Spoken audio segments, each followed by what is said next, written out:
Call this to order. We'll start with the pledge.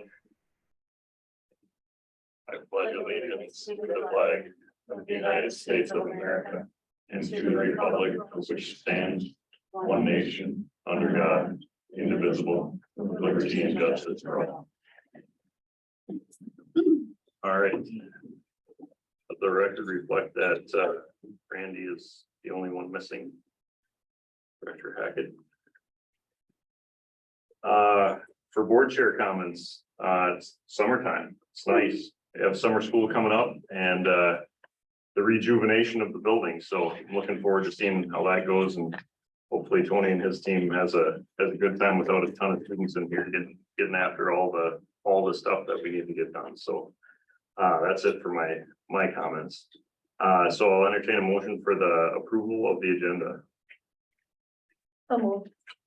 Director Bowman.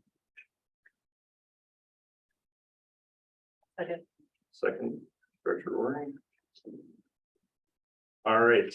So motion by Director Bauman, second by Director Roaring to approve the agenda. All in favor, say aye. Aye. Opposed? Abstain? All right, motion carries. Appreciation, recognition, and presentation. Tonight, we don't have any this month. Approved. All right. Recognition of citizens for input purposes. Like none. Reports. So board committee report. We'll start with finance. Finance met on Tuesday, June 20th.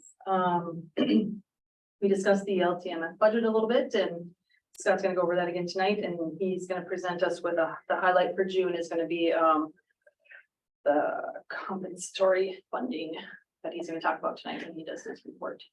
Right on. Mid-state. I wasn't here for that one. I was there. I'm trying to remember. Business as usual. There was some questions around Sourcewell's relationship with Mid-State, that contract. Yep. Otherwise, it was a very, very quick meeting. That's just good bills staffing. Down the agenda. Yeah. And policy. I wasn't here for that one either. Yeah, I guess I can do that one too. So that's what I was just trying to refresh my brain quick. We had policy meeting on 5/15, and we had first reading for 522 Title IX policy, and that one's going to go to a second and final reading because there was just very minimal changes. We also had first reading on 524, the internet safety policy. There's quite of extensive language changes, updates to that from a year ago's legislation session. So that one's going to go to second full reading. And there's a lot of change of language to that one. And we also had another first reading for 903, the visitors to the school buildings. So those were our first reading policies that we went through. And then the rest just moved through second and third that we'll vote on later today. Right on. Yeah, lots of stuff. And 524 just changed again. So we get to go through that one in its entirety again. All right, thank you very much. Superintendent's report. So I want to give you a little bit of update on the legislative session. So it's a lot of information. I sent you emails from MSBA so you can look at the intense versions. I'll just give you the highlights of this. Starting this year, we will now negotiate basically personnel ratio, student to teacher, student to para ratios, and the testing calendar, other than state mandated tests. Otherwise, meaning when we would schedule them, that is now a part of negotiations. Also, and when I get into the e-learning day presentation, I'll talk a little bit more too about that requirement to negotiate e-learning days versus just a meet and confer. They have coming out a building and cyber security grant. So we are not purchasing what we had approved to purchase with the door fobs and all of that until we get this information, because this grant might be able to pay for that. So I emailed and I finally got information that they're working on it, and they will know hopefully by mid-July. They'll reach out to districts to let us know exactly how it works, what qualifies, and all of that. We did verify that the curriculum purchase we made with Benchmark, because it was July of 2021, we should get reimbursed for that cost because of this new legislation requiring districts to buy certain types of reading curriculum to ensure that we're following the science of reading. We will be bringing to policy committee 29 new policies from this legislation that basically MSBA is recommending we just approve in one meeting because it's all from legislation and we can't go against it anyway. And said, if you want to take the multiple meeting approach, you can, but just know that even if your policy is not in alignment, you still have to follow the law. So those are some highlights. We did get 4% on the formula first year, 2% on the second year, 44% to help the cross subsidy for special education expenses. Lots of other types of funds. For example, we have library aid, $40,000 we'll receive. And then there's literacy aid of $40,000 that we'll receive. Then there's a support personnel dollars that we'll receive to help increase numbers of school counselor or school psychologists or social workers. So lots of mandates required there. We are required to have free menstrual products for all students, grades 4 through 12. So Tony DeVell is working on getting that information and things ready for our bathrooms for that. We also will be required to have Holocaust and genocide curriculum as part of the social studies standards by 24-25 for middle school and high school. Civics is a required course now in grades 11th to 12th. We already offer that, so we're in compliance. Nothing changes with that. Ethnic studies will be required to be offered, not required to take. And that will be have to be offered by the 26-27 school year. Then they're going to have a working group because they want some of the ethnic studies priority standards to be embedded into the elementary school and the middle school. They have a working group working on that and what that actually looks like. And then they will also be able to give elective credit up to 2 credits for students who work in nursing homes, hospitals, and medical facilities. So that's coming down the pipe as well. So the READ Act will require that our teachers in early childhood through grade 5 be trained in an approved training program for teaching reading. All special education teachers, preschool through grade 12, will be required to have that training. And other teachers that may work with students. So for example, like a title teacher, that kind of thing, will also have to go through that training. We'll have to have a literacy lead on staff. And also, Juneteenth is a holiday, and several other things that have come through. They did get some fix to the TRA issue with retirement. Teachers can now retire at 65 instead of 66. Made 1 year change for them to get their full retirement. And then so you can kind of give you an update for the unemployment, as you know, hourly staff now can file for unemployment, and out of about 56 staff that would qualify, I believe around 36 have actually applied. So we're running with that number, just doing a really super rough estimate, could run us around $215,000 this year. That's some of the start on legislation. And again, I have sent you other documents that gets into much more detail. Any questions about that? 60-some pages of it. I know. This is the calendar from MSBA. It's page after page after page of when everything takes effect. So we have an administrator meeting plan to go through it all to make sure we have all of our ducks in a row and make sure we're in compliance with everything. And we're doing that later in July. Any questions for the superintendent? All right. And then I was just going to give a quick update too on the strategic plan. Michelle, could you pull that up for us? where we are, just kind of this year. We won't get our MCA data, the data that they say is completely accurate until probably around August. So we'll update those strategic priority number one, we'll update that when we receive those numbers in August. So we can go to strategic priority 2.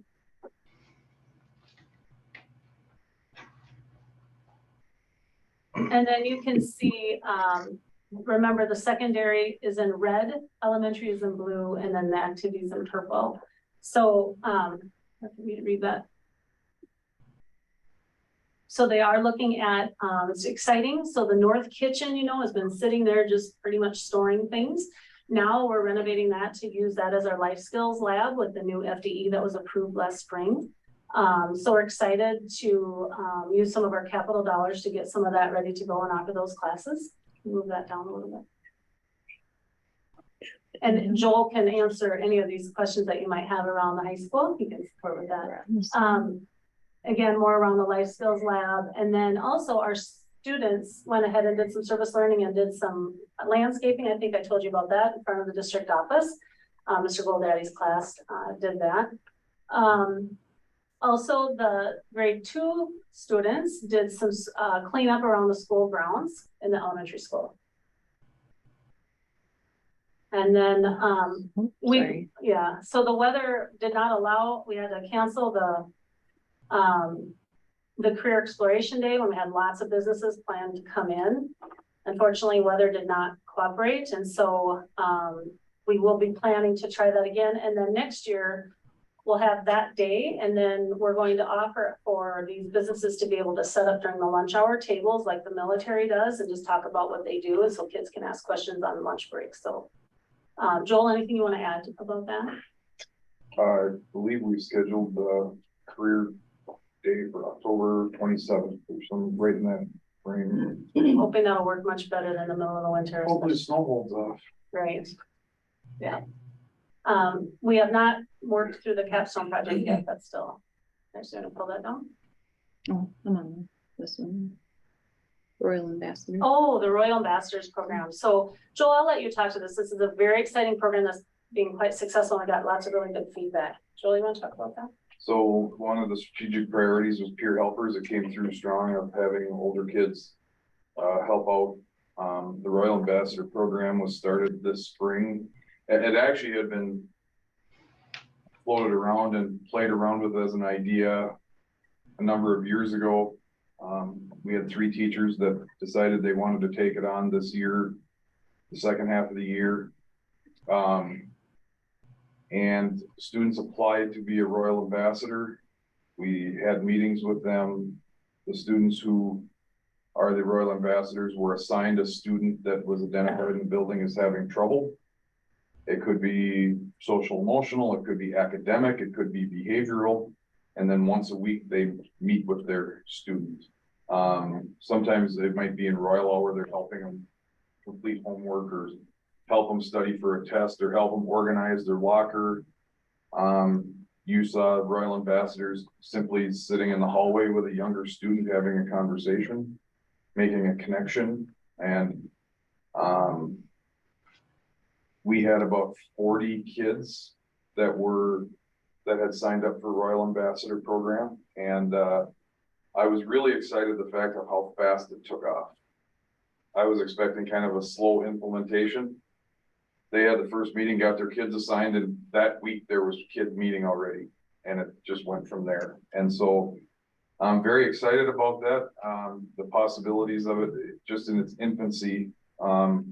My guess is that we will have more Royal Ambassador students apply this year to be ambassadors, and we will certainly have students with needs. So we did a little focus group with the middle school and some of the middle school, high school students, and they brought this up as how great this was, and they want more of this kind of thing, and just really had positive feedback from students. So that was exciting.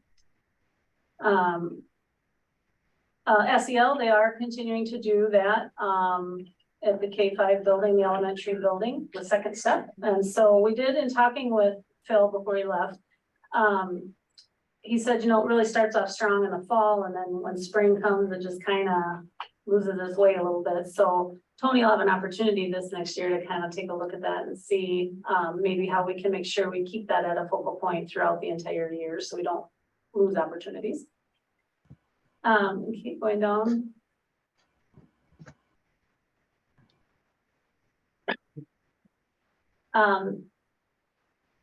Yeah, so the elementary lets the newspaper news know of what's happening.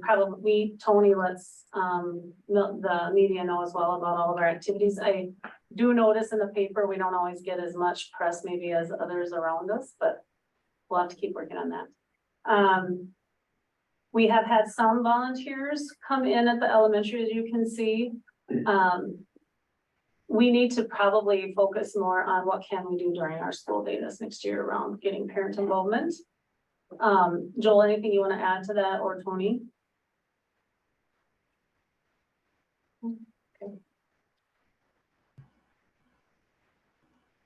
Okay, so we have weekly newsletters going out from the principals. I think that's helped some get information to parents that are necessary. We still have not, we can keep going down, we still have not put together, we need to start doing this year, I think would be timely. To get a communication task force or something together to talk about what can we really do, because they wanted a communication plan came out of the strategic planning, and we haven't really put that together.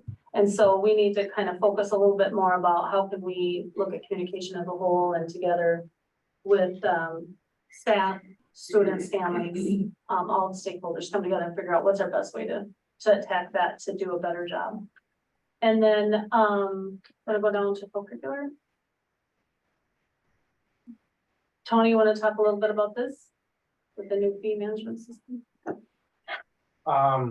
Our fee management system that we are using now allows us to collect fees in Skyward rather than going to a third party.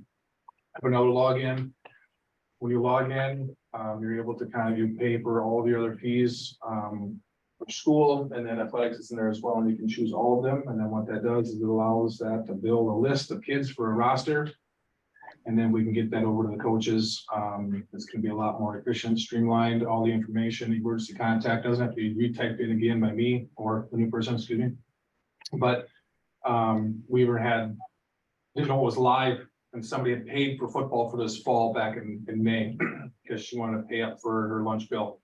And so we had to refund that so that she can now pay once we roll over to the school year. So I think it'll be easier when there's one place for people to go to rather than two different places. And did I pay? And this will hit your family cap. You won't be able to go over. It's gonna be pretty slick. Yeah, so that's where we are so far. Any questions about that? I just have one quick question on the Royal Ambassadors. Do you think that program could ever be developed to a degree where like the incoming sixth graders automatically get a Royal Ambassador as an 11th or 12th grader or something like that?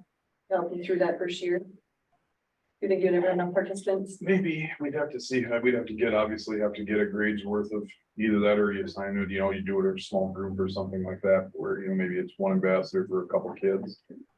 Is something we could definitely look at. I think there would be some benefit to having kids be able to build that connection to things that are familiar in the building. Good question. Anybody else? All right, we'll move to Mr. Marine with the business manager report. All right, thank you, Chair, and thank you, board members. My name is Scott Marion, and before I get started and why Michelle pulls this up, I do want to apologize to everybody and those listening, but for the board members, if anybody asks about the reports that were listed, I just want to mention I met with the finance committee last Tuesday, went through everything, but then I uploaded the documents to our staff to put on the website, and I accidentally put in April's report. So if you saw that, my apologies, but huge shout out to board member Maria Trout for catching that. Appreciate that, Maria, because otherwise we would have been going through old data tonight. So thank you for that. Or do you have that up and ready to go, Michelle? Yep, I do. Okay, perfect. So just starting on slide 2, I always like to give the update on enrollment and what we did for the adopted budget versus revised. With the adopted budget based on, where we were at in FY 22 coming in, I based that budget off of 920. And then when we revised the budget, we moved that to 938. And as of May 11, 2023, our enrollment was 945. So you can still see we're being conservative on our budget from the ADM approach. And then it was asked for the 10-year enrollment history. And as you can see here, 947, I think I went over this last board meeting. But currently at that time was 947. We're in FY 13, we're at 875, but you can see we started to build that up. And then around FY 20, obviously COVID hit and we lost a lot of ADMs due to online schools or people staying home, but now we have rebounded nicely back to where we were pre-COVID levels. So that's fantastic. Scrolling down, I won't spend too much on this slide, but I do highlight the box of just showing you where we're at in total comparison to last year, and the same thing with expenditures.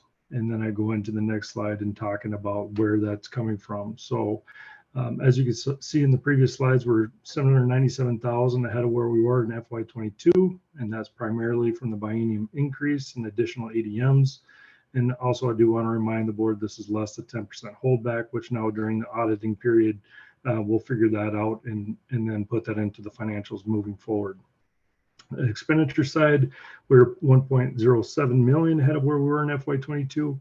And the primary reason for that is early purchase of capital and salary and benefit increases, as well as purchase services are up due to staff coverage.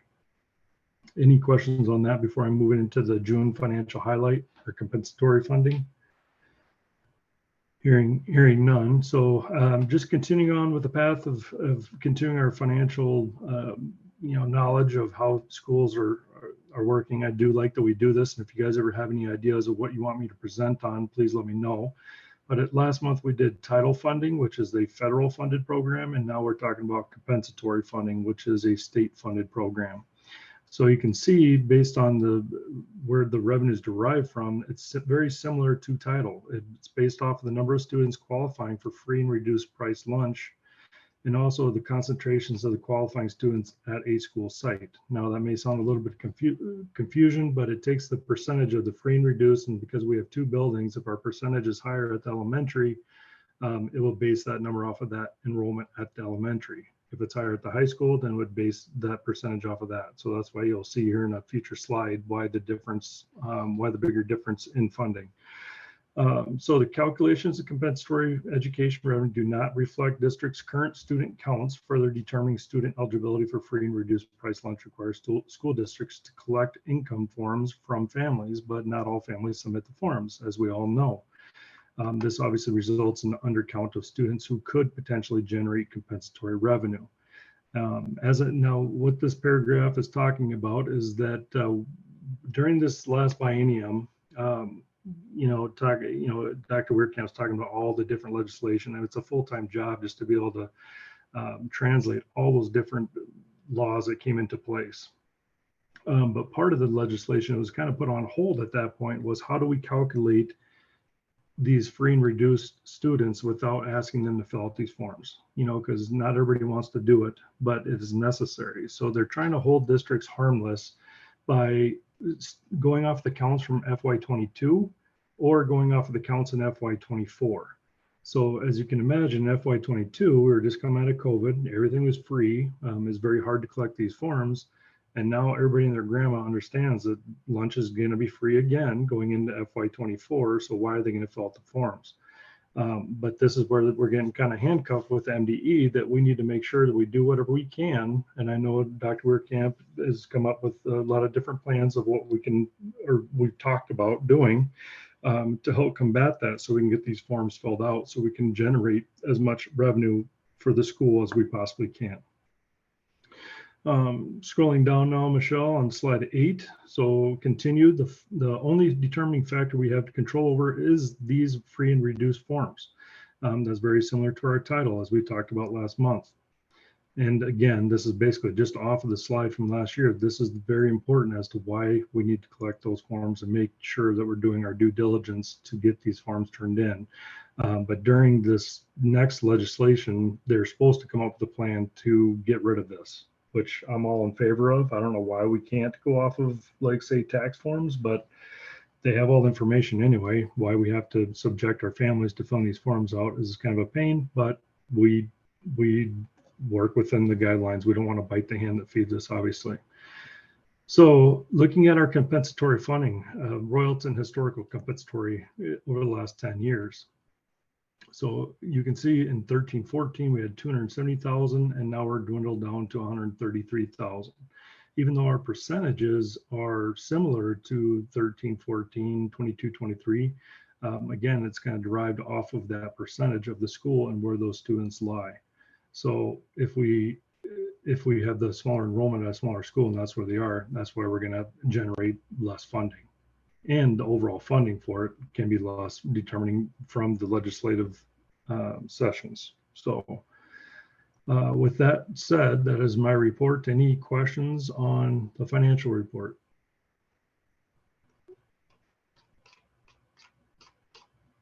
Or if you guys have any ideas of what you want to hear, please, feel free to tell Dr. Weirkamp and she can relay them to me to have a different highlight each month too. Thank you. All right, thanks, Scott. Principal report.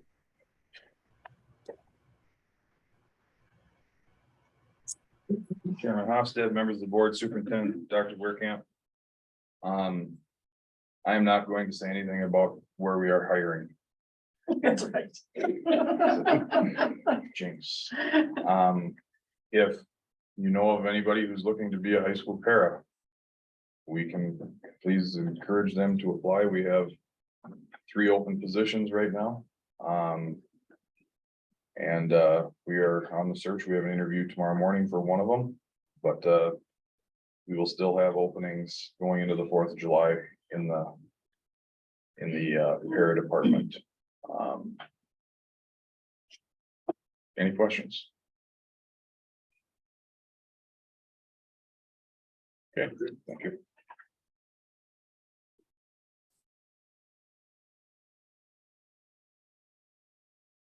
And athletic director report. Chair Hofstad, members of the board, Superintendent Dr. Weirkamp. This will be my last AD update as I transition over to elementary for next year. Just since the last we met and talked, we've wrapped up all of our section events. All the state tournaments are done. Baseball lost at home the first round, softball lost at Pierce first round. Golfers got the feeling of what a section event looks like and feels like. We had a lot of enthusiastic kids out for golf this year, which is great. Track was successful on a hot section day at St. John's. It was really hot, hardly any wind, and I was the only fool wearing pants that day at the meet. So it was hot, but we did pretty well. I know we had some disappointing performances. I know James Van Nerden was very disappointed in his high jump, didn't make the mark, but still jumped well. He made the state tournament in triple jump, and Maya Yozek made the state tournament in triple jump as well. And then our girls 4x1 was seeded 5th overall, and we placed 2nd, which broke a school record. We ran 50.993. And so that qualified us for the state meet. And then we get down to state meet, and after the first heat, day 1, we are sitting 2nd overall. We broke the school record again and dropped time. And then day 2 for the finals, they ran well again, placed 5th overall. So it's successful for them, set school records. They had a blast. So, but now we're in the summer mode.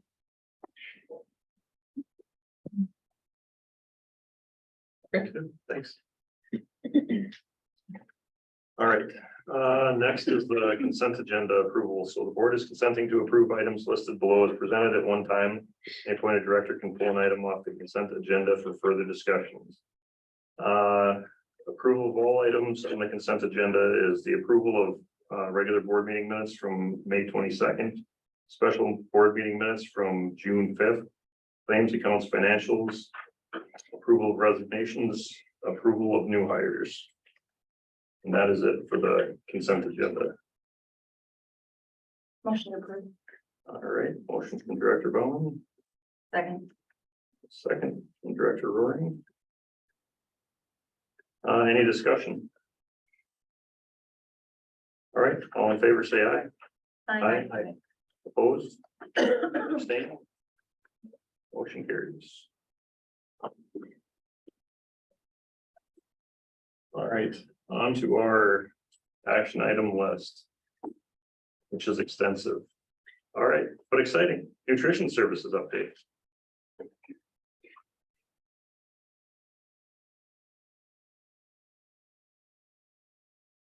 Kurt Hofstad, members of the board, Superintendent Dr. Webcam. I'm Barb Perez with the nutritional service. So current lunch offering, students at both schools get two choices for the main dish. High school, middle school students have the option of the salad bar. Average numbers of meals served at the high school, middle school is 575 per day, elementary 280. Students with negative meal balance are served a regular meal like all students. Other area district offers. This is the old one, go to the Yeah. most current one. That was the first one she presented. Oh, yeah, there we go. Sorry. So with the update on the third option, lunch option, our meal count increased from an average of 575 to an average of 630 per day. Positive feedbacks from the students. Several students take two options. Per year, 24 students will receive free lunch and breakfast. Second serving will have a cost just like it currently is. And we continue to offer the third offer for 2023 to 2024. Any questions? So how did it go for your staff? What was that? How did it go for your staff transitioning from a 2 to a 3 option? Pretty good. It actually went well. I think they were kind of opposed to it, worried, how it was gonna go, but it actually went pretty smooth. We had a couple bumps in the road when our hot carts quit working and couldn't offer the third item, but as soon as the kids were real understanding about it and yeah, good. Was pizza the rating success as imagined it was going to be? Yeah, Yeah. but it's settled down, I mean, at first it was like, pizza, I'm gonna get it every day, but. Then, no, they started taking our. The numbers for the pizza kind of started going down, but, it was. There's still more kids taking a second option than before.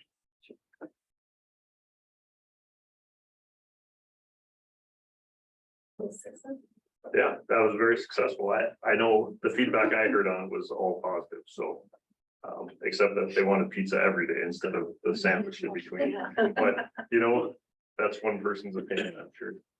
Right, and we talked about that too, and it's nicer in the summertime or when it starts getting warm, a lot of kids want a cooler meal instead of everything being hot, so. And they got the salad bar to put items on their sandwich and stuff, so. Yeah. No, it sounds like it was really good, so thank you for that. Very Thanks for welcome. taking that on. Yeah.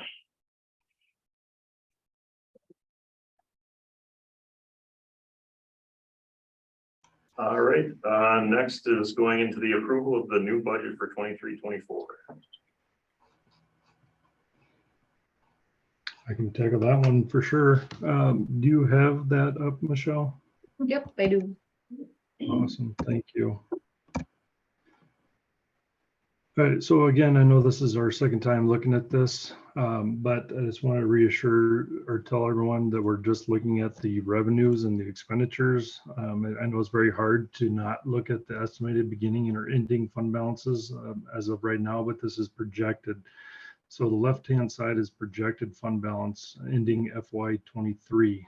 We'll be going through the audit to determine all those, and there'll be a lot that will happen between now and we get the actual audited financial data.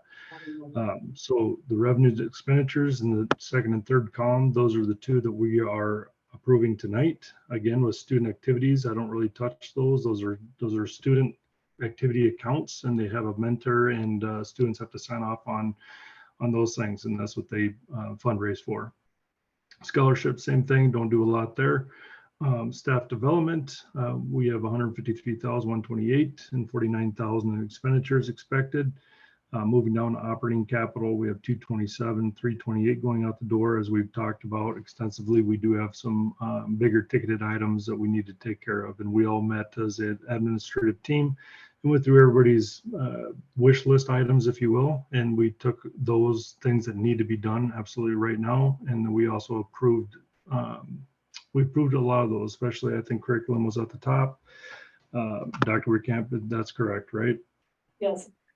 Yeah, the correct. Okay, perfect. And then moving down to gifted and talented, we have 13.4 in revenues, 18.3 in expenditures, and safe schools. So we've talked a lot about safe schools there as well. So we've had 37,000 in revenues, and we have expenditures of 62. That may fluctuate or change depending on where Dr. Weirkamp and we work with MDE to get those grants, because that may be subject to change for next year as far as expenditures go. LTFM, so next, and we're going to get into this in just a moment too, but we have 181,000 in revenues, and right now 186 projected in revenues. I did talk to Tony DeVell, Facilities and Grounds head custodian, about trying to pick and choose different projects that he has carefully, and if there are things that come up, we'll certainly look at different ways to try to fund that as much as we can. Some of the safety grant too may fall into that area. MA, we have 15,000 coming in revenues, and we have 44,000 expenditures. We had talked about buying a van. Anytime we use these funds, it has to be 100% SPED related, and so we do have a SPED van that's going to be specifically used for that purpose. And then going down to Fund 2. So I'm on the 464 restricted under Fund 2. We have 569,000 projected in revenues. I do think that number is subject to change depending on how the dust all settles for everybody getting free lunches. And as Barbara just talked about, everybody's going to get a free first initial meal. Beyond that, they do have to pay for it, or if they get a la carte, they're going to have to pay for that. But the expenditures should hopefully hold true. Moving down to Fund 4, we have just a small restricted amount, nothing really to speak of there, but the community education continues to do very well. For the 431 community education, 206,000 revenues projected with 122 in expenditures. Early childhood, call it 34 revenues, 17 in expenditures, and then our school readiness. Again, I've mentioned this many times, but that is one of those accounts that I'm okay with being negative, just for the mere fact that that is the future of your growth. So the school readiness, we have 183 in revenues, 248 in expenditures. But again, look at the overall projected bottom line for community ed. We're looking at adding quite a bit of money there. And just so you guys know, that community ed, that portion of 74,000 is projected loss as of right now, that can be offset from your other community ed funds. So if you as a board chose that we want to write that off from the other community ed funds, we can certainly do that. As you know, we don't have anything in Fund 6, that is for construction. And then Fund 7 down below, that is for paying off the referendum that was done previously, any referendums that were done previously. So 210,000 in revenues and 2.02 million going out for expenditures. Any questions on, I know this is your second or third time looking at this, and I think we've covered this extensively, but any other questions on the FY24 budget? One thing I will add before you guys ask any questions is that today, and I didn't even talk to Dr. Weirkamp about this, maybe we did briefly, but MDE just came out with the revenue projection guide for FY24, and it just today, so 4 days prior to July 1st, And it was still wrong. It was still showing the current funding formula for FY23, not FY24. So MDE still has some work to get that in. But they did send out district runs, which kind of tell us where these revenues are, what they're going to be for each district, and those are accounted for in here. And also what's accounted for in here is the unemployment. As Dr. Weirkamp pointed out earlier, right now we're around 215,000, and that's still subject to change. But just to let you guys know as board and everybody that we took the worst case scenario. I took all of our hourly staff, and I took that took their salaries divided by 9 and took 50% of that times 3 months. So that's why that is accounted for. So don't think that that's not been accounted for is what I'm trying to say. Any other questions or comments on the FY24 budget report? Adopted budget, I should say.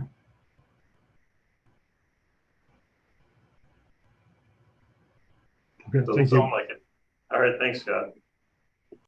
All right, so I'll entertain a motion to approve the 23-24 budget. Moved by Director Roaring, I'll second. second by Director Trout. Any other discussion on the budget? All in favor, say aye. Aye. Opposed? Abstain? Motion carries. All right, next is approval of the LTFM budget. All right, perfect. Michelle, if you can, please pull up the 10-year expenditure model.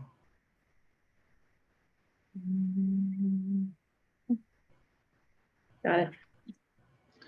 Okay, perfect. So initial information, that's all the same. But the way this works is they work off the FY23 base year. And so I go through, I look at all the expenditures and I put them in based on their finance code that's over on the left-hand side.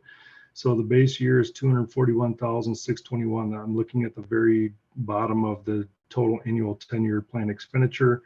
And then Dr. Weirkamp and I met with Tony DeVell, went through the different projects that we have for Royalton the next year.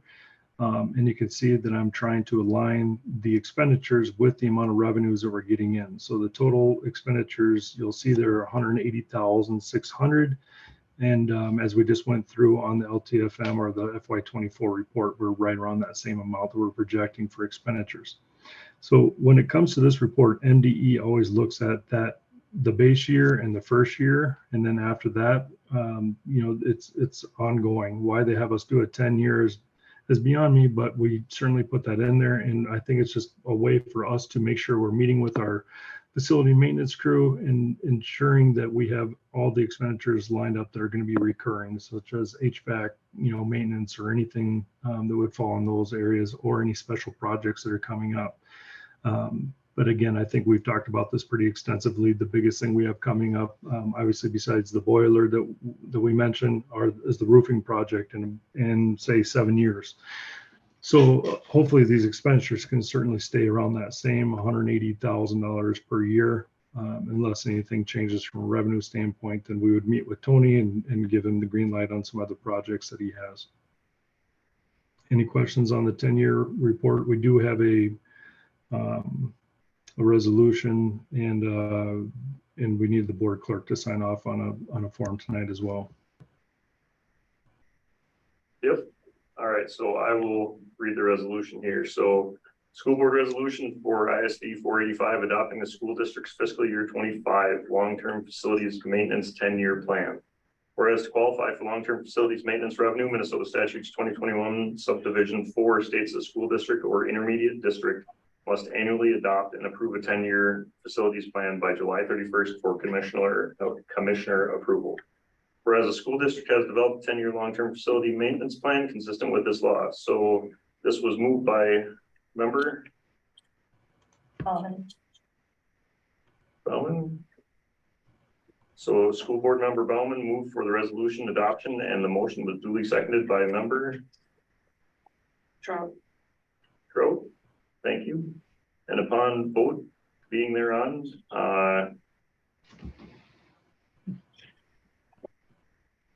Clerk, that's the word I'm looking for. Can you call the roll, please? Director Bowen. Aye. Director Hofstad. Aye. Dr. Boyd. Aye. Director Rohren. Aye. Director Trout. Aye. All right. Therefore, be it resolved that the School Board of Independent School District 485 approves and adopts the attached 10-year long-term facilities maintenance plan for FY 25 on the 26th of June, 2023. All right. One for signatures later. Thank you.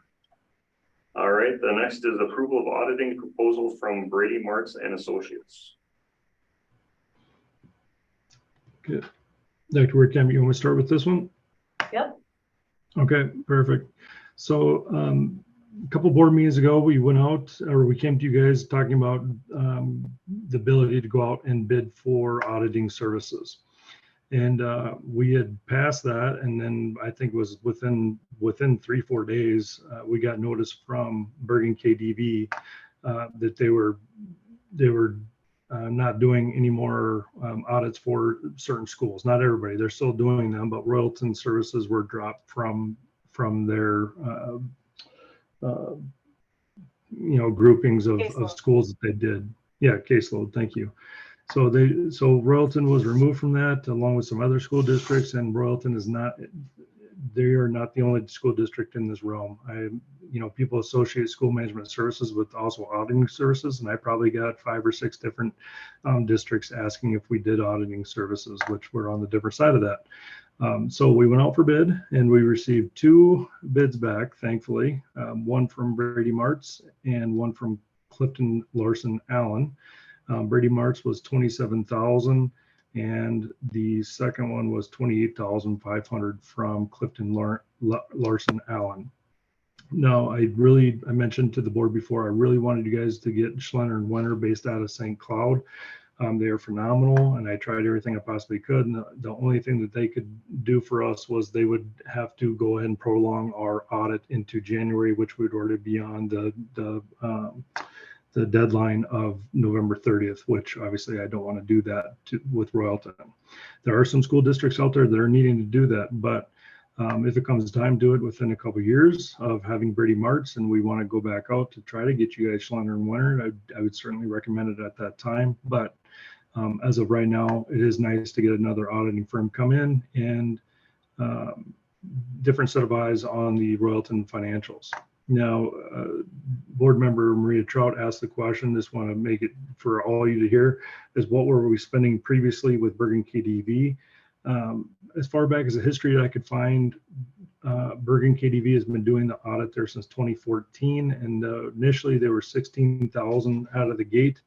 But when COVID hit, we started getting a lot more federal revenue, so that put us over what they call a single audit, which is over $750,000 in federal revenue.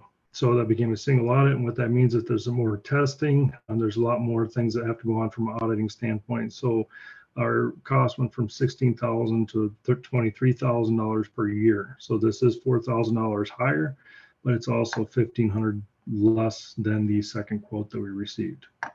I personally have not worked with either one of those firms before. Excuse me.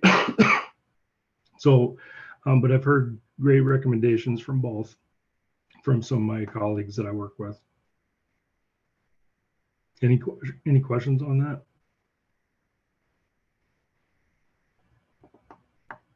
All right, thanks, Scott.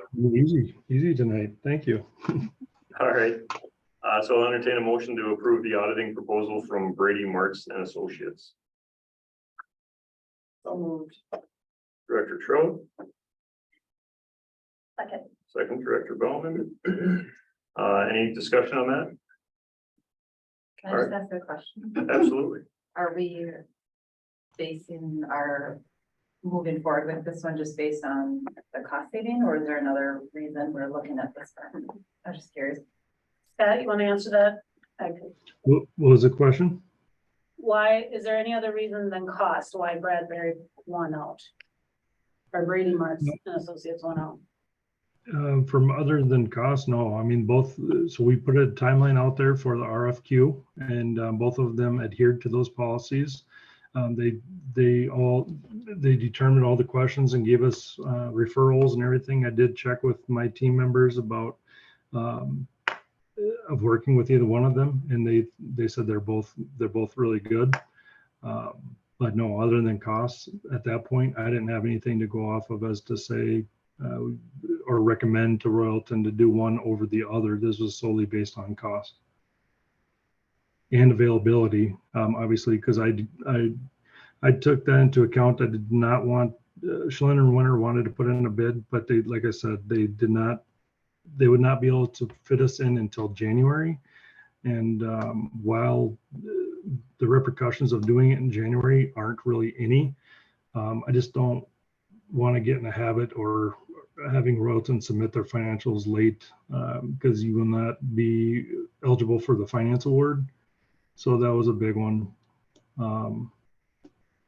Even though I am disappointed that they couldn't fit us in, I'm looking forward to working with Brady Marshall.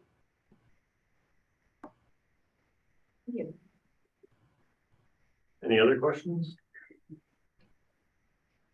All right, all in favor, say aye. Aye. Opposed? Abstain? Motion carries. All right, approval of Iowa renewal. So this is something we have to do annually to give the individual officer with authority renewal to approve things for MDE. And this also allows me to give access to others in the district to get reports and submit reports and approve. All right, so I will introduce this.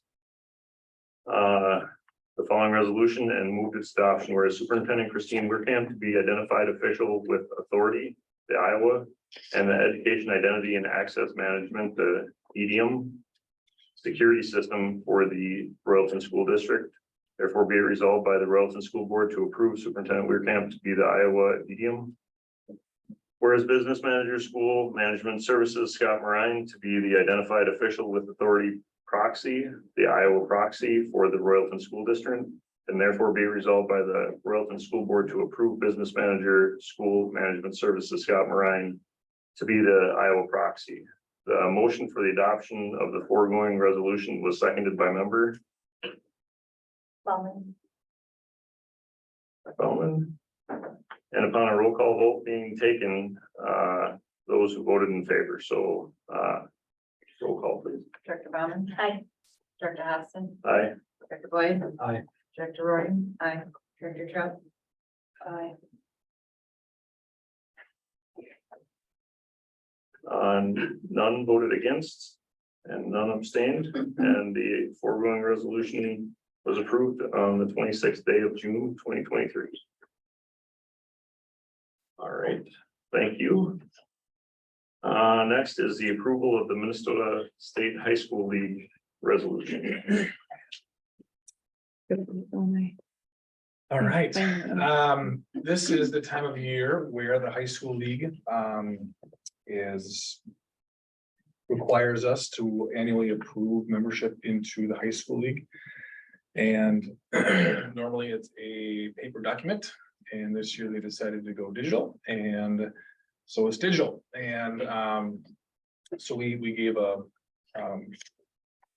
Chair Hofstad what to read on it, but it's just an annual approval.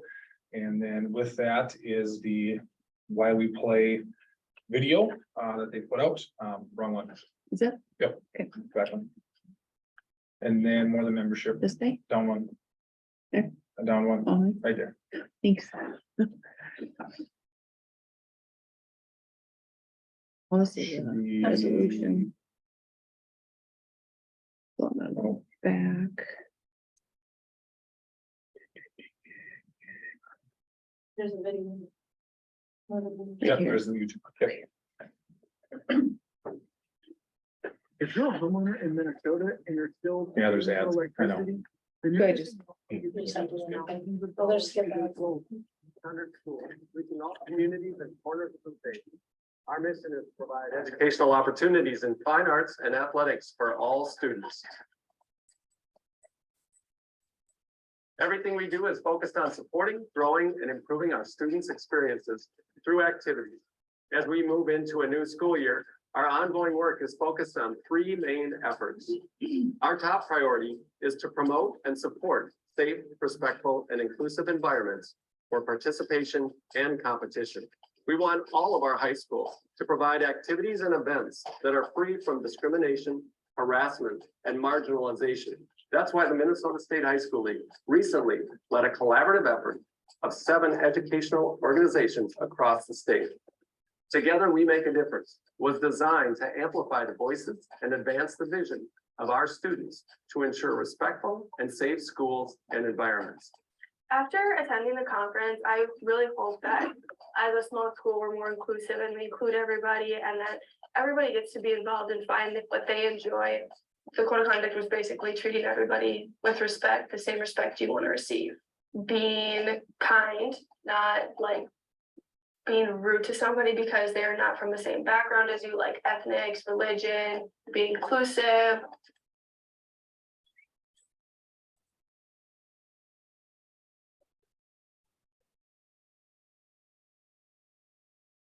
It's important to feel safe because within that, you're able to perform the way you want to, and you're able to give the results you want to. In my personal opinion, when I'm not comfortable, I'm not giving all I can.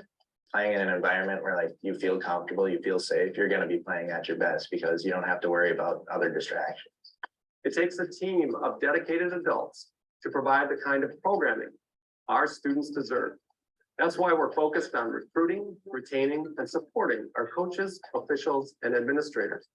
As an education-based activities director, there's nobody more important than a coach or advisor for our students, whether it's in the fine arts or athletics, because we know that each child is one caring adult away from changing their path of their life. If you look at or listen to any successful person talk about how they got there, they never did it alone. There's always a mentor. And so we need those types of leaders in our schools today to help our young people understand what it means to be a strong, supportive person within their community. I enjoy officiating for the people that I work with. The camaraderie with them is the thing that makes it enjoyable. There's coaches that make it enjoyable. There are students that make it enjoyable. We're somebody to help make the game better. We're there to make the athletic contest better. We're always looking for new officials. I think just from gaining awareness and visibility on the role of officiating and how important it is. So definitely I encourage anybody that is interested in officiating to reach out, and we have a lot of resources and a team to help out. Sometimes the most enduring lessons our students learn happen through activities beyond the classroom. So it's our goal to focus on enhancing the education of students through a broad range of opportunities that extend the traditional curriculum. When alumni come and talk to me, the one thing I always hear is, they remember those big moments, but they also remember what led up to them. Everything that they've done to prepare and how those coaches and those experiences have helped prepare them. These events and experiences will stay with our students for their entire life. The relationships that they build in these extracurricular arts and athletic activities, the competition, the sportsmanship that they learn, all of these things will help them be successful citizens, help them be successful employees, business owners, and just positive contributing members to society. At the Minnesota State High School League, it's about more than membership. It's about partnership. Because when our member schools commit to common principles and expectations, we all share the responsibility to provide safe, respectful, and inclusive activities for all of our students. To do our best for student athletes and participants, we need to be good partners to one another and collaborate with other schools and the Minnesota State High School League. As school districts, we know our students best. We know our families and communities and caregivers best. And to partner with the State High School League is really to work collectively to make sure that everyone participating in these wonderful events has a safe, welcoming environment where they can thrive and be successful. I'm just super excited about where we are and also where we can go and continue to have these conversations to provide great high school experiences for kids. Nothing is more important than the well-being of our students, and participation in activities is a great way to enhance our students' overall health. I think it's really, really important that every high school student finds something to be involved in. Finding some way to get involved in your school and in your community is so important. It not only positively benefits your mental health, but helps you improve as a person, helps you grow, helps you make connections with other people. These activities have helped shape who I am because it makes me understand the importance of being in something, and it has helped me for the future because these activities help you gain skills such as time management and communication. Giving students these valuable opportunities is the mission of the Minnesota State High School League. And looking around the state this year, we've seen high participation numbers, packed venues, and enthusiastic support from school communities. And together, we have a bright future ahead.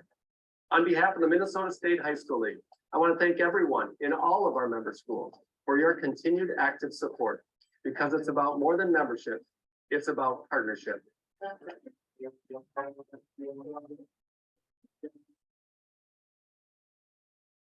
I always look at that sign, come on, own your own home. One day I just. Any questions?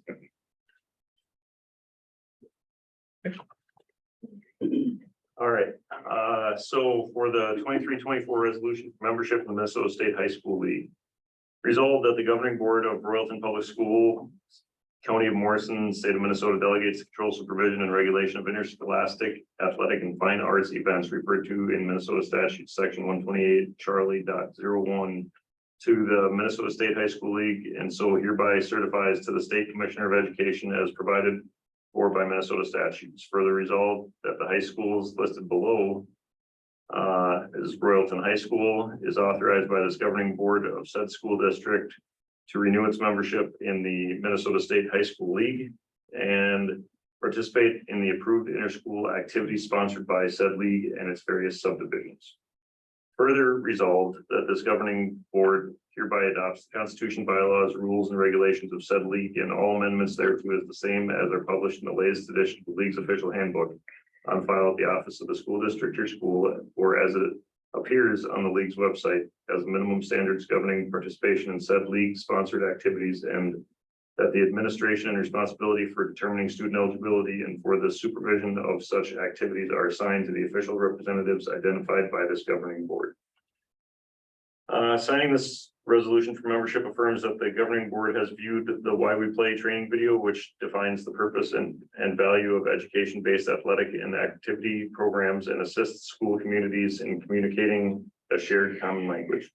Member schools must develop and publicize administrative procedures to address eligibility suspensions related to code of student conduct violations for students participating in activity programs by member schools. And the above resolution was adopted by the school board and is recorded in the official minutes once voted on. So clerk, can we call the roll? Yes. Sorry. Okay. Director Bowman. Second. Second, Director Roaring. All right, any other discussion? Thank you, I forgot about that. All in favor, say aye. Aye. Opposed. Oh, yeah, roll call, sorry, we'll get there. Director Bowen. Aye. Director Hofstad. Aye. Director Boyd. Aye. Director Roy. Aye. Director Trail. Aye. All right, so the motion is approved. Nobody voting against or abstaining. So the resolution passes this 26th day of June, and that's online for you after this. All right. Next is approval of donations by resolution. So I can introduce this one as well. Introduce the following resolution and move its adoption, whereas all information is included in your packet. The Royalton American Legion has generously donated $305.80 to the Royalton School District to help replace the United States flags. An anonymous donation of $173.80 has been generously given to the Royalton School District to help replace the state flags. Sunrise Ag and Co-Bank generously donated $2,000 to the Royalton FFA and Yes Tech Club. The charitable contribution is part of their Sharing Success Matching Grant Program and will be used in the agriculture department classes and FFA Yes Tech Clubs. And East Central Energy has generously donated $1,500 to the Royalton High School class of 2023 towards a scholarship. The conditions on these gifts were included in the packet. And be it resolved by the school board to gratefully accept these gifts. So the motion to adopt foregoing resolution was seconded by member True. Trout. And upon a roll call vote being taken, Director Bond. Aye. Director Haslett. aye. Director Boyd. Aye. Director Roaring. Aye. Director Trump. Aye. And no one voted against and no one abstained. The foregoing resolution was approved this 26th day of June 2023.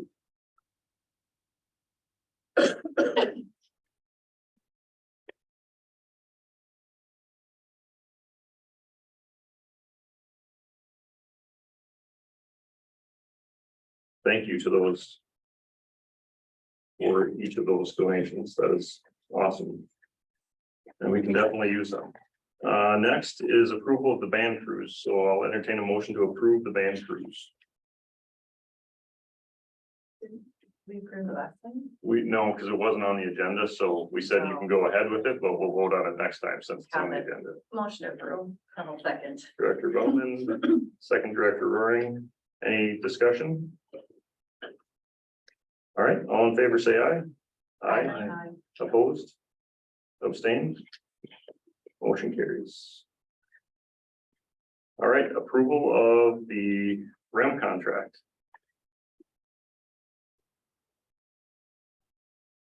So I can make that motion. I'll second. Second, Director Roaring. Any discussion on the contract? Are there any major changes or what are the major changes? There's a Like, are there major- There's a ton of major changes, like that whole contract has been overhauled, to be quite honest with you. The format, like where things are located. I'm really trying to streamline our contract so that if you're looking for something, that all of them, no matter which one you look in, you're gonna look approximately the same place, so that is a big change.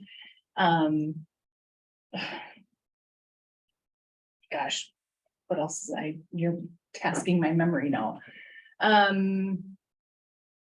lot of verbiage updates to bring it into the new century and. Yeah, we did, we added in, we changed some language as far as like, the flex day, we changed it to a personal flex so that it, we can. It sounds a little bit more like a personal day, so when people are gone from the building, we can watch that. Step kids. Yep, so we really added some things related to stepchildren, step parents, for bereavement and for, those types of things. We also added in, a domestic partner, kind of language in there as well. Kind of again, just making it a little more inclusive. Personal development day, and that's kind of across the board on. Get everybody. Yeah, now we have an hour, every professional development day, an hour is given for workshop time, and then one professional development day, I believe the first one after the winter break. How we worked it. Yeah. We'll give 2 hours. I think that we landed on, so for workshop time. Workshop time means a teacher can work in their classroom preparing for lessons and things and not be in an actual training. Doesn't, I think is. Yeah. What were their big asks? Like, were they asking for, because the increases were kind of what we were talking last time, is that? Yeah. so one of the asks was, insurance, so an increase in insurance, contribution. And of course, Salary, and then just, again, cleaning up some of the language, just really making it so that both sides, we brought some contract language, they brought some language, just to clean it up, so each other knows what's going on. The left is talking to the right, and so it feels really good. It was a really good negotiation, just really positive and respectful, trying to come to a conclusion as to what should the language look like and how should we move forward.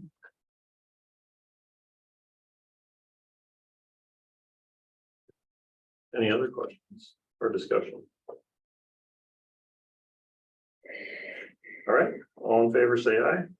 Aye. Opposed? Abstain? Same. Motion carries.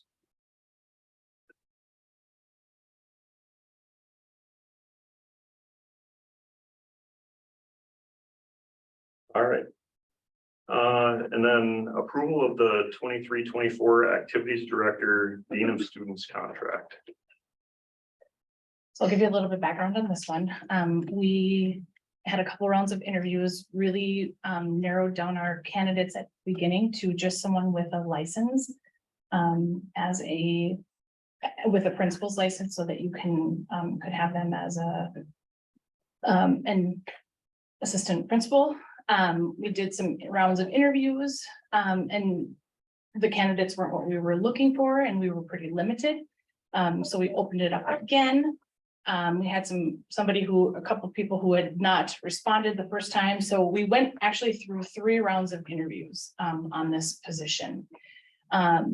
And we had our main candidate from the first one that we wanted, that we were really thinking, declined a second interview. So we just ran into kind of a lot of things. However, we really do feel like we got a good candidate for this position. The person who for this position, her name is Caitlin Frenchek. And she is currently working on her principal's license and is anticipated to be done in January. So what we opted to do was make this a Dean of Students Activities Director position from now until she gets her license. And then once she gets her license, then we would move it to an Activities Director and Assistant Principal contract. What that does is it puts a little bit of a strain on our high school principal, in that a dean of students cannot do any of the observations of teachers and also cannot suspend students. So they can do some of the discipline pieces, but they can't do the suspension. So we really do feel like we need that assistant principal to be able to do those things. And Caitlin will be able to do, once she gets her license, she is already slotted in to do some observations and things like that for the second half of the year. So that is kind of the route we opted to go, and kind of the way we got there. And then we built this contract off of, kind of a conglomerate of contracts. And so the contract will look a little bit different as an assistant principal. So it's not at the level of an assistant principal contract with all of those benefits, but is consistent with what we have done in the past with others at this level.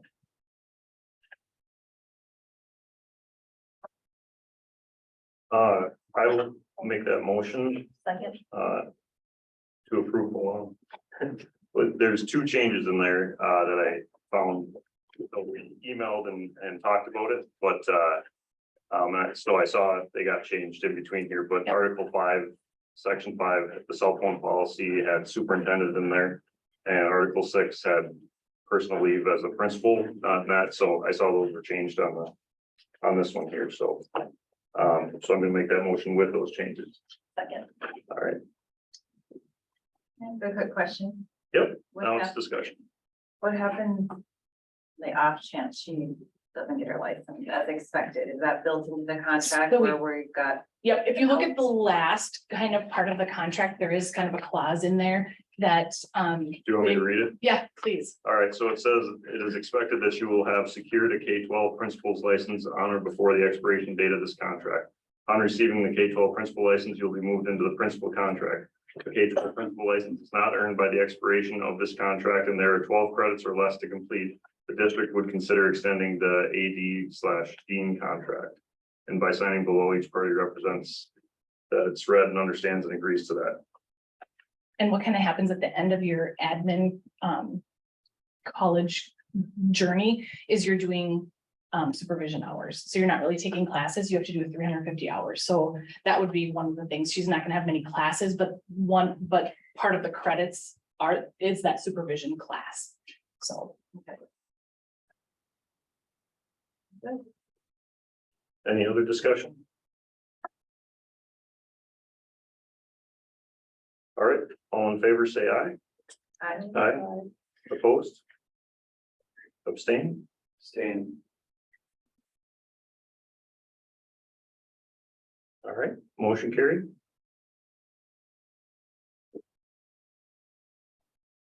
All right, and e-learning survey update. Thank you, Amy.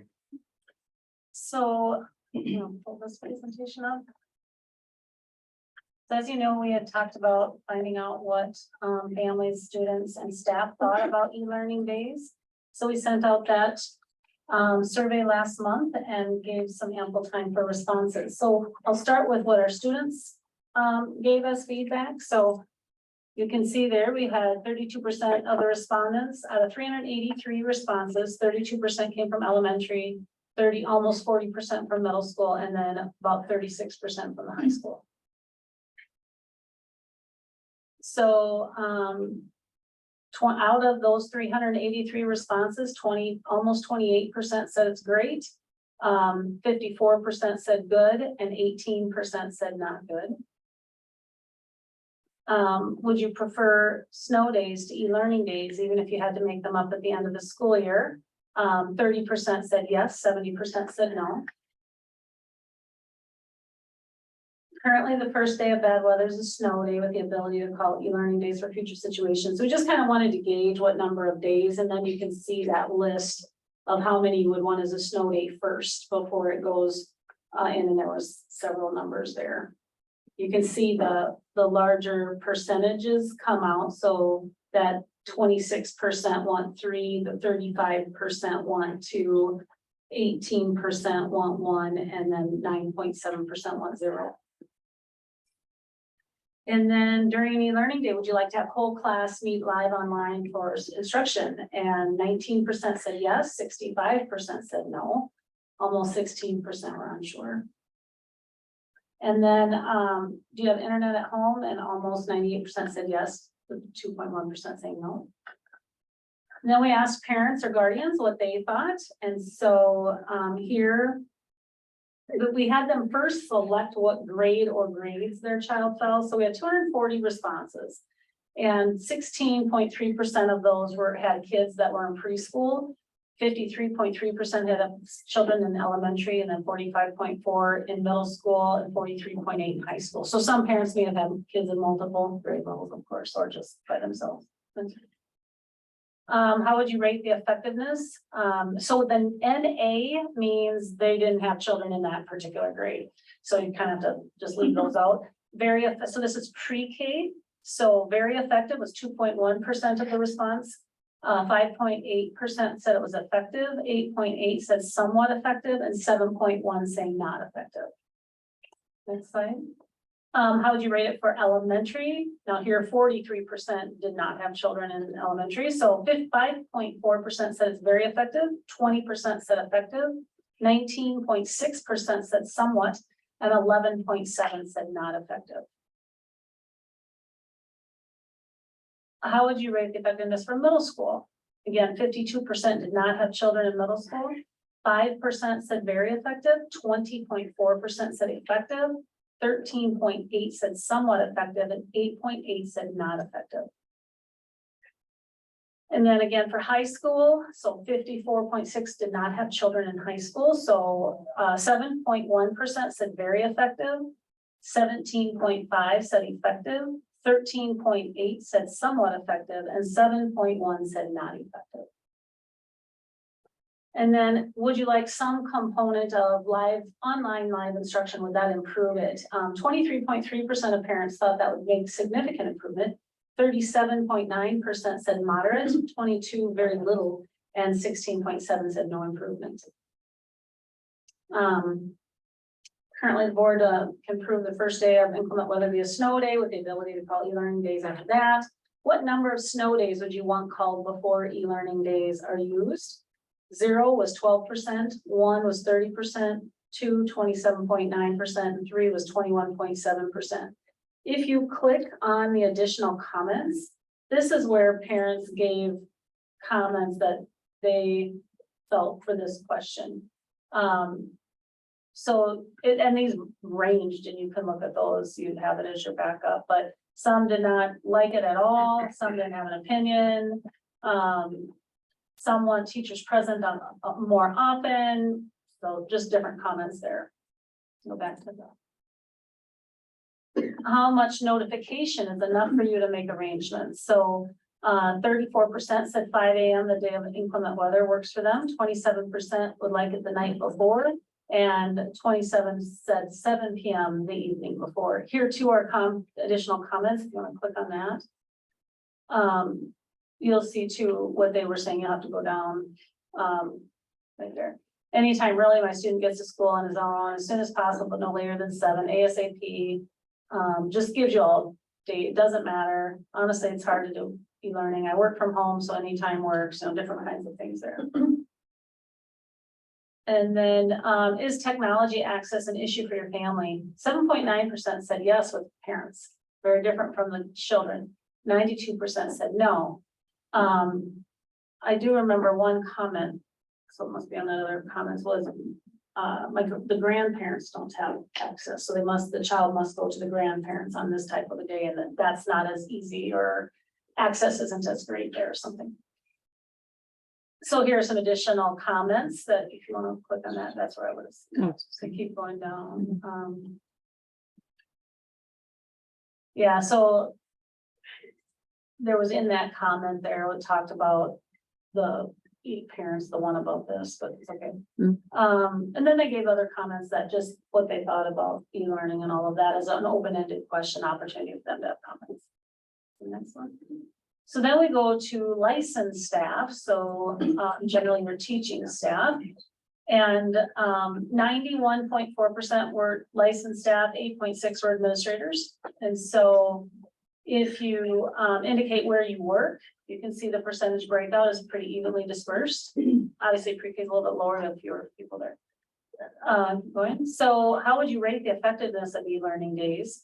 15.5% said very effective, 58.6 said effective, and 22.4 saying somewhat effective, 1.7 saying not, and 1.7 having no opinion. This is stats, I don't know. That's interesting. Yeah, that's interesting. So what a component of online instruction improve the effectiveness? 8.6% of licensed staff said significant improvement, moderate improvement is 24.1, very little is 29.3, no improvement 29.3, and then again, no opinion, 8.6. And then currently the board approves, this is number of days you'd want as a snow day. 41.4% said 0, 44.8% said 1, 10.3% said 2, and 1.7% said 3. Okay. And then how much notification is enough? 5 a.m. the day of had 67.2%, 9 p.m. the night before was 13.8%, 13.8% said 7 p.m. And then there's comments that that staff had made there too, if you want to click on that for just a quick second.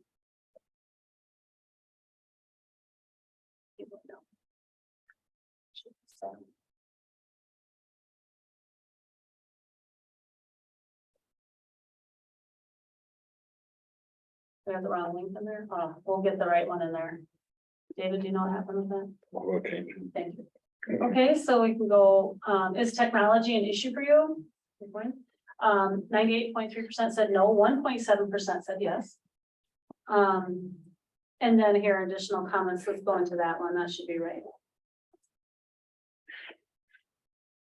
Yeah, so here's some comments that licensed staff indicated about their situation. See if you can read those. You should. Go back. Please, thank you. So the next one was for non-licensed staff. So this would be paras. This would be different staff that are hourly. So keep going.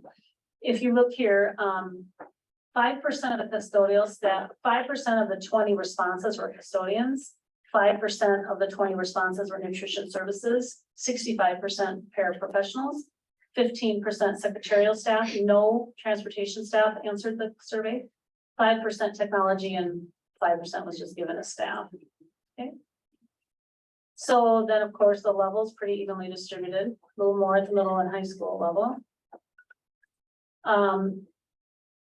What number of snow days? 30% said 3, 25% said 2, 35% said 1, and 10% said 0. How much notification is enough? And it ranges there from pretty evenly distributed between the 5 a.m., 9 p.m. and 7 p.m. with a larger drop off to the next comments. Doesn't affect me, doesn't matter, don't get paid. As a parent, doesn't affect me, not sure how teachers feel. Is technology an access for you? 100% said no of these 20 respondents. If online professional development were available to you on an e-learning day and or snow day, would you participate? 80% said yes and 20% said no. And then they gave additional comments here. What ideas do you have? Administrative assistant courses, bullying awareness, suicide prevention. I'd be open to anything offered. That was around professional development ideas. Would you have that you want? Keep going down. I would like to see pairs and other hourly staff get paid for days we have no choice in missing. The loss of income, of even for just a day here and there, is greatly felt in our paychecks. Additional. So let's go back. I wanted to show you this document we put together because there was some discussion we had around what attendance looks like and assignment completion looks like on an e-learning day as compared to a regular day. Thank you, principals. A lot of hard work to figure out how to, especially at the high school, middle school level, how to get this data, but we got it. I think we did pretty okay. So if you look at our high school, middle school, on December 15th, if you look at attendance, you can see that attendance is high, average overall 82.5 high school and 87.12 at the middle school. If you look at the e-learning day, February 22nd, it dropped a little bit, 81.8, 82.4. Attendance on that February 23rd was 85.7, 83.3. Attendance on a traditional day is at the high school, almost 91% and 94% at the middle school. They pull that down and we'll look at assignment completion. We looked at it by period and what percents were completing their assignments. If you look at those completion percents, they're all in those 80 percentile range. It's anywhere from the lower 80s to the middle 80s to the upper 80s. If you go to a traditional day, it's very similar in assignment completion for overall traditional day at the high school, middle school as compared to what we're seeing on the e-learning days. If we now go to the elementary e-learning data, you'll see here that our attendance by grade, so you have pre-K ages 3 and ages 4, and then you have the K through grade 5. Extremely high attendance on the e-learning days, but we have extremely high attendance on traditional days as well. So you can see those are all in those 90th percentile ranks. We did have 100% attendance by our fifth graders on all 3 e-learning days. Assignment completion, you can see it's extremely high for the e-learning days as well as traditional days. So they're looking pretty similar to what those data show. And then they did some total attendance there. If you bring that down a little bit, please. You can look at a total attendance by all grades and you can see K through 5 at 15 absences and all that type of. And then on a traditional day was like the average is 24 absences. The average is 4 absences. We have no absences in preschool from e-learning and students. And so that's the data that was shown. And then we can go back to the presentation. I wanted to give this as legislation has now passed.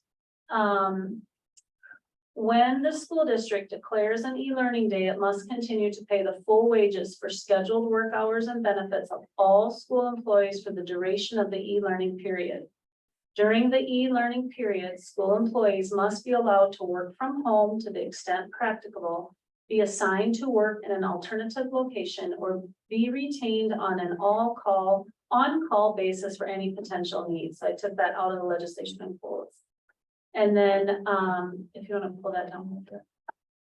Just to also let you know too, in legislation, we are required, the board cannot just designate that we'll have e-learning days anymore. We have to negotiate that with the teachers union. So that's in legislation.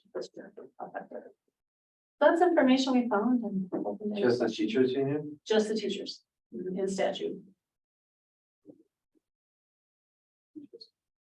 That's a pretty big change too. It is. Yeah, it is.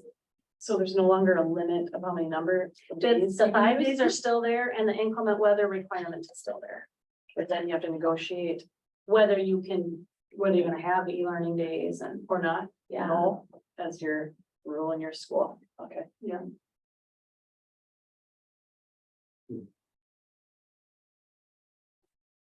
So when is that gonna take place, since you guys just had negotiations with? Yeah, and we can always do an MOU. We've done that with other things with the teachers union. It's been worked out very smoothly, and we talked about that with them. So they generally, when it comes to these kind of things, the union usually comes forward requesting to negotiate. But I think for something like this, if the board wants to, they could probably ask them if they want to. The union can say no, and then you wouldn't have. So, So when this is all employees, that's hourly too. yes, everyone. So bus drivers, nutrition services staff, paraprofessionals, secretaries, everyone. Did that also change for inclement weather days or just e-learning?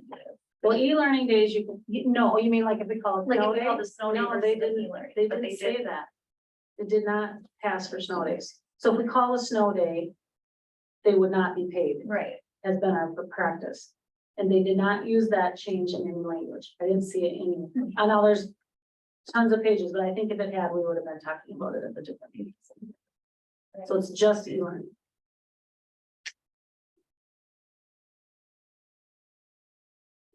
It's a lot of good information. We don't set that anymore, so. Right. That's the thing, but I don't know, I really like looking at that, especially with students compared to parents, compared to staff, think about it and, you know, for how many snow days they want and, you know, Yeah. it's a little bit close, but a little bit different, so. It is what it is there. Is there any other discussion you guys want to talk about this at all? Do we need to maybe put it on a roll report session or just wait to see what the union does? Yep, it's a negotiated thing, so. Yeah. The only thing that. With the line of questioning that there was, is if there was a live teaching component, all of a sudden, some of them people that said, no, we don't have a technology restraint, there is.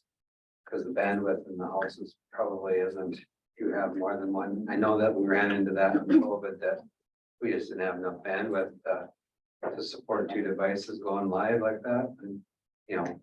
And we only have 2 kids, there's other people that have a lot more than that, so, you know, so. Yeah, bandwidth is, and I don't know if anybody else is like on a snow day. Our bandwidth is so slow, it's just slow, I mean, there's just everybody, and it's good until about 10 o'clock. Yeah.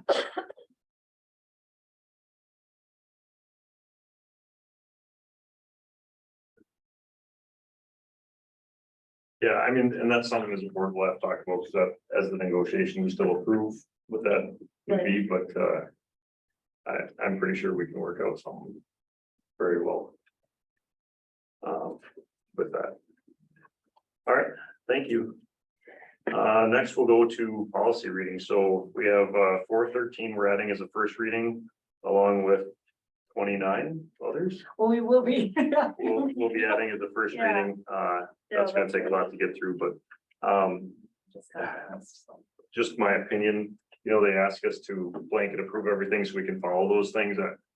I'm probably okay doing that at some point, but I still want to look at all of them to make sure that there's stuff that there's every 5th policy or something, there's something that we change to it to make it better. So, Or make it applicable to Railton. right. And, MSBA does a great job, but you know, they miss things too. So, so anyway, that's the first reading thing. So I expect some paperwork. Second policy reading, 524, the internet acceptable use and safety policy. We changed and now we need to change again. So that'll be a longer second policy reading that may not come back for a third for a couple months. and the distribution of material on school property by non-school persons was there as well for a second policy reading. A lot of good discussion on that the last time. So approval of second policy reading, a final reading due to only minor changes is number 522, Title IX, sex non-discrimination policy, grievance procedure, and process. So I will entertain a motion to approve the second policy reading, final reading due to minor changes to 522. Director Bowman.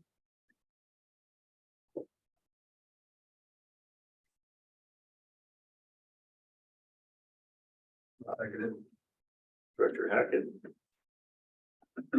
Any discussion on that one? All right, all in favor, say aye. Aye. Opposed? Abstain? Motion carries. All right, and approval of third policy readings. Did you want to talk about these again at all? There's not much more than what you said at the beginning, I don't think. So wellness is a different one. So I'll entertain a motion to approve the third policy readings for 505 distribution of non-school sponsored materials on school premises by students and employees. And then number 533 wellness. Director Bowman. Second. Any discussion? All in favor, say aye. Aye. Opposed? Abstain? Motion carries. All right, we are down to the upcoming meeting schedule. So July 12th for a policy meeting. July 18th noon for the finance meeting, and Monday, July 24th.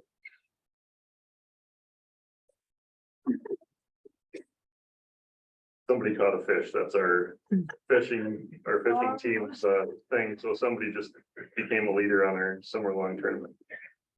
And July 24th, 6 p.m.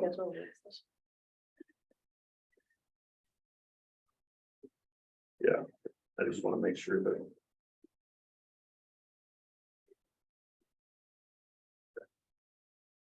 And then we're looking to do a work session in August. So I would believe that the 14th. Or even the 7th, the July 31st. I won't be here. Okay, so 14. Well, and we can if everybody else would rather do the 7th. I can't do the 14th. Okay.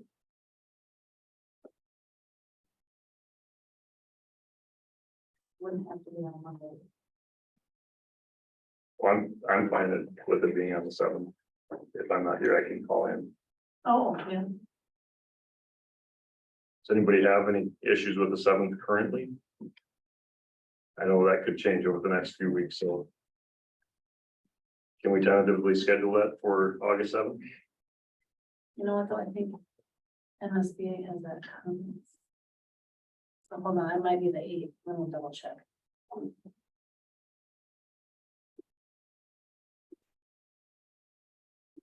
Actually. What's that? I Show think the it's- 8th? Yeah, it says hold for the mass. Oh, good, yeah, MD. or Massey, yeah, okay, then that'll work, I'll just go. All right, we'll put the 7th of August on there as a tentative date. then. 6 p.m. Yep. Okay. All right. Anything else? Before we adjourn?